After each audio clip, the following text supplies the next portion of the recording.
conduct of nations. When we are successful, and we will be, we have a real chance at this new world order, an order in which a credible United Nations can use its peacekeeping role to fulfill the promise and vision of the UN's founders. C'est un véritable New Deal à l'échelle planétaire qui est nécessaire. Un New Deal écologique et économique. Au nom de la France, j'appelle tous les États à se réunir pour fonder le nouvel ordre mondial du XXIe siècle sur cette idée forte que les biens communs de l'humanité doivent être placés sous la responsabilité de l'humanité tout entière. A new world is emerging. It is a new world order with significantly different and radically new challenges for the future.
Nous sommes aujourd'hui en pleine débâcle du capitalisme financier et monétaire mondial. Nous devons sortir de cette crise, nous devons faire quelque chose. Nous devons sortir de l'impuissance qui règne dans ce domaine depuis une quarantaine d'années. En réalité, nous avons laissé se former dans le monde de l'argent qui va à l'argent, du papier qui va à du papier, sans production de richesse réelle en contrepartie, sans production de biens de consommation, sans production de biens de production, sans équipement de la nature, sans équipement de l'homme, sans école, hôpital, laboratoire qui se développent. Nous avons tenu qu'en assujettissant des pays comme la Chine et l'Inde à de bas salaires et à nous livrer à de bas prix. Cela ne peut pas continuer. Pourquoi? Parce qu'on a accumulé une pyramide de papier. Cette pyramide de papier, c'est d'abord les fameux subprimes américains, c'est-à-dire on a fait acheter à des gens des maisons qu'ils ne pouvaient pas acheter avec des hypothèques qu'ils ne pourront jamais payer. Ensuite, il a circulé des titres faits avec ces hypothèques, qu'on appelle les CDO. Et ces titres, on les a revendus un peu partout, mettant un ensemble de crédits hypothécaires en paquet et les revendant à droite et à gauche à des spéculateurs, à des hyper-spéculateurs, à des hedge funds, à des fonds hyper-spéculatifs, en faisant circuler tout ça, et on ne sait plus très bien où on en est. Ensuite, il y a les gens qui avaient assuré d'abord les obligations émises par les États américains ou les municipalités, qu'on appelle les monolines. Maintenant, ces gens-là, ou rehausseurs de crédit, ces gens-là sont assurés aussi des crédits hypothécaires. Puis ils sont pris la main dans le sac, ils sont pris dans le jeu, et ils sont en train de s'effondrer. C'est des sociétés comme MBIA, ou comme d'autres, FGIC, dont la notation a été abaissée, ou c'est encore AMBAC. Voilà. Donc là, 2000 milliards de dollars en jeu. C'est énorme. Mais il y a beaucoup plus. C'est les fameux Credit Default Swap. C'est des assurances données par des banques ou d'autres sociétés financières sur des crédits hypothécaires ou parfois autres pris par différentes sociétés. Et là, il y en a pour 45 000 milliards de dollars. Cela est menacé, la pyramide tremble sur sa base, qui est de plus en plus étroite, et certains annoncent la crise, car vers où on va, c'est une désintégration contrôlée de l'économie. C'est Paul Volcker qui l'avait appelé comme ça dans les années, à la fin des années 70, en 1979, une désintégration contrôlée avec des menaces policières ou militaires pour accompagner cette désintégration. Alors, certains hausseront les épaules et diront ben, ce n'est pas vrai, on va trop loin. Bien qu'ils regardent la politique de torture adoptée par le gouvernement américain. Vous savez, pendant la guerre, il y avait la torture de la baignoire. plongez dans une baignoire, on vous empêche de respirer, on vous retire, puis on vous replonge. C'est les tortures des Klaus Barbie ou des autres. Eh bien, le ministre de la Justice américain a dit publiquement qu'il ne savait pas s'il s'agissait ou non d'une torture. Voilà où on en est du scandale. Quand on commence comme ça, on va vite dans un sens qui est extrêmement désagréable. Donc, nous avons devant nous les Mussolini, ou même les fascistes en général, plus généralement, des temps à venir. Je ne veux pas qu'on aille vers ces temps. Et je dénonce cette politique-là, aujourd'hui, en montrant ces liens avec toute une politique financière. Alors on dira, mais vous parlez de quelque chose, est-ce que vous avez les preuves? On a les preuves. Hitler est monté au pouvoir avec la crise de 29-32. Aujourd'hui, on a les mêmes choses qui risquent d'engendrer les mêmes monstres. Et il faut arrêter ce processus, vite, très vite. Alors on me dira, ce que vous dites est choquant, ce que vous dites est terrible, comment peut-on dire des choses pareilles? Eh bien, on doit les dire, parce que dans les périodes de désintégration, les périodes de crise comme l'actuelle, il faut être choquant, parce que être choquant, c'est être sincère, c'est être vrai. Et je veux être sincère et vrai avec la population pour que le peuple se mobilise et, à partant de la base, comme nous tentons de le faire aussi aux États-Unis, on arrive peu à peu à mettre la pression sur les dirigeants pour qu'ils changent. Et la crise, la dynamique de la crise s'accélère, la dynamique de la prise de conscience de la population doit s'accélérer en même temps pour qu'il y ait cette réponse. Et c'est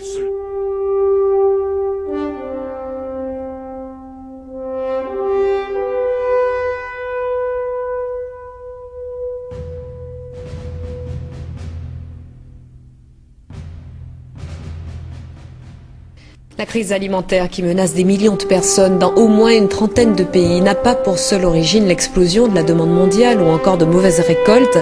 Elle est aussi la conséquence de la spéculation d'opérateurs échaudés par la crise des subprimes. Christelle Méral. Depuis plusieurs jours, on évoque les conséquences partout dans le monde de l'explosion du cours des matières premières qui explique en partie cette hausse des prix. Du coup, une industrie est montrée du doigt, celle des biocarburants. C'est un revirement complet. Il y a un an encore, on en faisait un substitut miracle au pétrole. Aujourd'hui, on les accuse de raréfier les terres destinées à la culture des céréales.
Car l'Allemagne, dans la construction européenne, a joué un très grand rôle, et continue à jouer un très grand rôle. Alors dans mon premier livre, Minorité et régionalisme, j'ai donc voulu expliquer la vision qu'avaient les Allemagnes au début au Moyen-Âge dans leur conception à l'égard des pays de l'Est, c'est-à-dire ce qu'on avait appelé donc la République comme la Pologne, la République tchèque, enfin, les Tchèques à l'époque, pas la République tchèque au Moyen-Âge évidemment, la Hongrie, et je me suis intéressé à la colonisation allemande dans tous les pays d'Europe de l'Est, et en Russie jusqu'à Catherine II.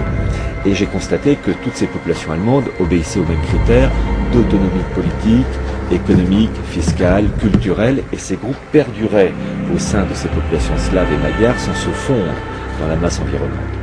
Et je me suis dit, vu qu'il y a une permanence dans la nature humaine, eh bien est-ce que l'Allemagne ne ferait pas la même chose dans le cas de la construction européenne? Et à partir des exemples du passé, j'ai pu prouver que actuellement, dans le cas de la construction européenne, l'Allemagne est à l'origine de tous les textes de la construction européenne, que ce soit la régionalisation, charte d'autonomie locale, charte d'autonomie régionale, la fameuse décentralisation laissée par Raffarin, ce n'est que l'application des mesures européennes, la coopération transfrontalière qui a pour but d'effacer les frontières nationales en frontières administratives, une frontière administrative, ça se déplace facilement, la promotion de l'ethnicisme, l'aménagement du territoire, le code civil européen, tout ça c'est allemand.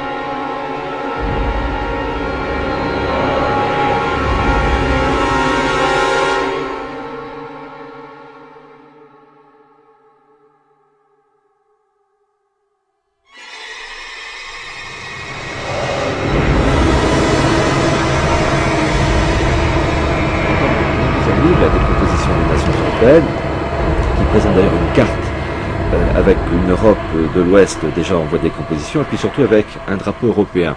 C'est la marque de fabrique. Cette carte-là date de 1997 et qui montre déjà la Catalogne indépendante, le Pays Basque. Et chose très intéressante pour une carte de 1997, le Monténégro qui est indépendant. Alors je rappelle que le Monténégro est indépendant que depuis 2006. Et cette carte de 1997 montre aussi un Kosovo déjà indépendant. Donc en réalité, il faut bien comprendre que ces choses-là sont faites et préparées très longtemps en avance. Je vais vous montrer que la construction européenne n'est pas une finalité mais une étape vers l'État mondial. D'ailleurs, j'ai mis un sous-titre de l'Union euro-atlantique à l'État mondial. Et mon troisième livre, qui donc vient de sortir, La marche irrésistible du nouvel ordre mondial, et qui peut, avec ce titre, paraître un peu pessimiste, mais je donne indirectement une réponse avec ce petit encart rouge, Destination Babel, et on connaît la suite pour Babel, l'échec de Babel. Je vais vous le montrer et souligner les différents jalons qui rentrent dans la composition de cet État mondial, avec l'émergence de grands blocs continentaux en voie d'unification, européens, nord-américains, sud-américains, asiatiques, etc. Et l'objectif étant de les standardiser et faire en sorte qu'ils soient régentés par les mêmes lois, par les mêmes normes, et l'ensemble étant régenté par une autorité supérieure. Et d'ailleurs, je n'invente rien, parce qu'il va de soi que pour ce genre de choses, vu le nombre d'adversaires qui sont prêts à vous faire des croche-pieds dès que vous commettez une petite erreur, il va de soi que toutes mes affirmations s'appuient sur des preuves irréfutables, et en particulier, je cite un grand prince du mondialisme, qui s'appelle David Rockefeller, et qui a sorti ses mémoires aux éditions de Fallois en 2006. Et David Rockefeller, bon, il faut savoir d'abord que c'est l'ancien patron du CFR, le Council on Foreign Relations, qui est le grand think tank américain où s'élabore la politique étrangère américaine, peu importe que ça soit démocrate ou républicain à la Maison-Blanche, mais ça sont les étiquettes. C'est aussi le fondateur de la Trilatérale, au début des années 70. Bon, désormais c'est un président d'honneur, mais il a joué un très grand rôle. Et dans ses mémoires sortis en 2006, il y a une très grande franchise. Vous savez, Bismarck disait, en politique, il faut toujours suivre le droit chemin, on est sûr de n'y rencontrer personne. Eh bien, cher David Rockefeller, lui, il prend pas de gants, il le dit d'une manière très nette. Je cite, alors déjà, titre du chapitre 27 de ses mémoires, internationaliste et fier de l'être. Et ça, on reconnaît l'esprit sans frontières. Vous savez dans le mondialisme, les deux branches. La branche néolibérale, incarnée par David Rockefeller, mais aussi tous les William Kristol, Robert Kagan, et puis la branche altermondialiste, de gauche, marxiste, style Arlette Laguillet, qui sont tous des internationalistes, mais version marxiste.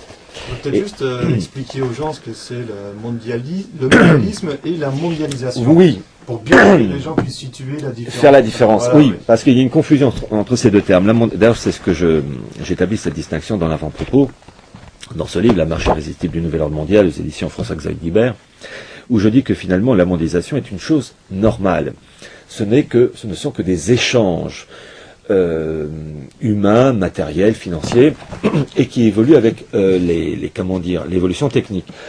Autrefois, on se déplaçait à pied, c'était en carriole, on prenait le bateau, c'était des échanges, c'était une mondialisation. Et puis, c'était l'Empire romain, par exemple, c'était Mare Nostrum, c'était la mondialisation de l'époque. Et puis, quand Christophe Colomb a découvert les Amériques, il y a eu une mondialisation intercontinentale avec les caravelles qui faisaient la navette.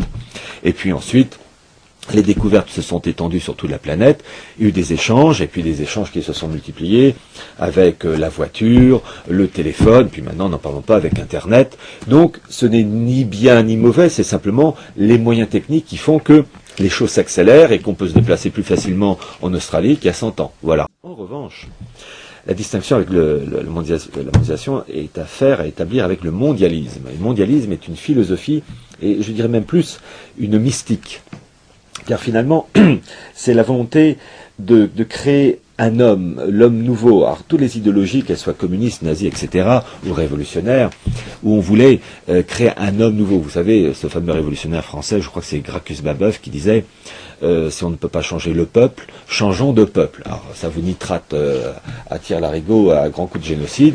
Et finalement, tous les grandes idéologies ont toujours voulu formater un homme unique.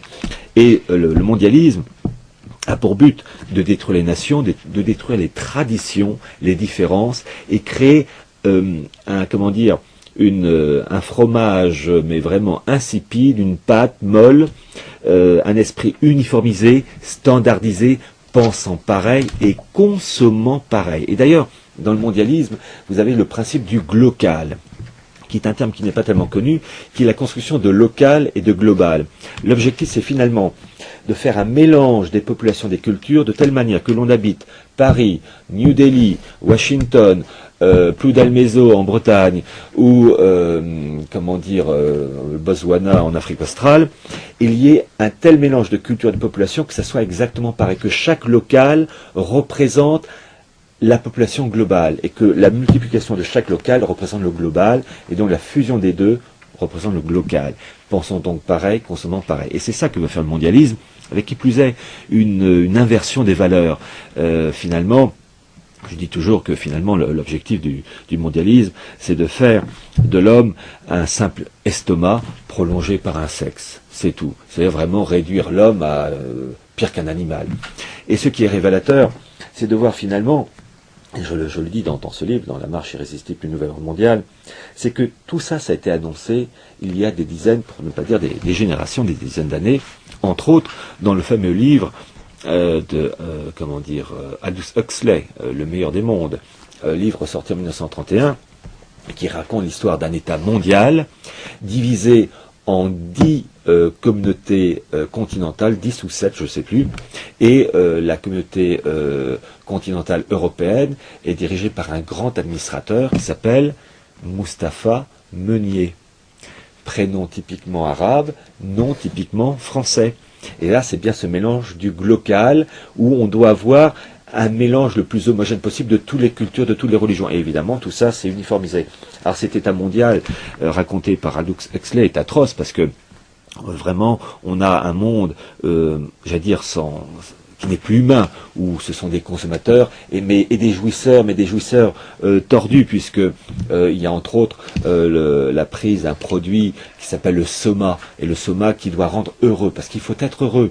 On n'a pas le droit d'être malheureux, mais c'est vraiment tordu. Et ce bouquin, qui est sorti en 1931, était un très très beau livre de science-fiction.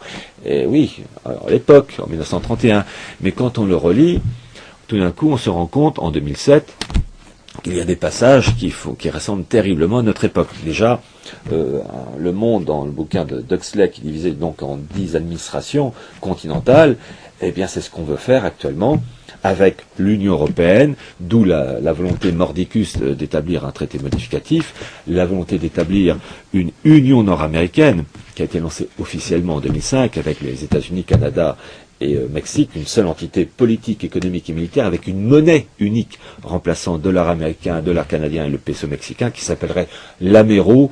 Certains disent peut-être dollar nord-américain, mais peu importe l'étiquette.